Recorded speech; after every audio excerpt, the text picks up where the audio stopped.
Në Kristos të Zotit Perëndia, shkopit monastik, për vëllazërit.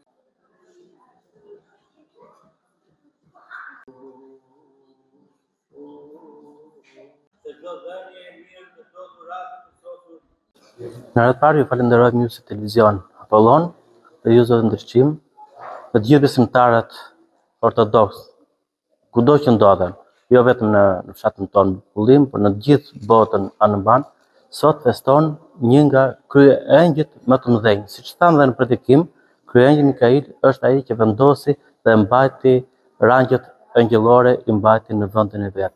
Kisha jon ka një të veçantë sepse mbart emrin e këtij kryengjëlli.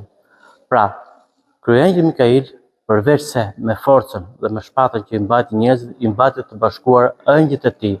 Duke mbajtur të bashkuar ëngjëjt e tij, kështu edhe në këtë ditë simbolike anëmban nga gjithë zona përreth, nga qytetet përreth, qoftë nga Tirana, Durrësi, Fieri, Lushnja, janë derdhur që në mëngjes për të ardhur në kishën tonë për të festuar këtë kryengjëj të shenjtë, sepse shumica e besimtarëve ortodoks në këtë vend mbajnë edhe emrat e tyre, të gjithë ata që kremtojnë sot, Hilli, Angjelo, Ëngjëll, Ëngjëllushe, dhe të gjithë Mikailat që festojnë në përgjithësi, sot kanë një ditë të bekuar sepse emri i kryengjëjt shndërrohet më shumë.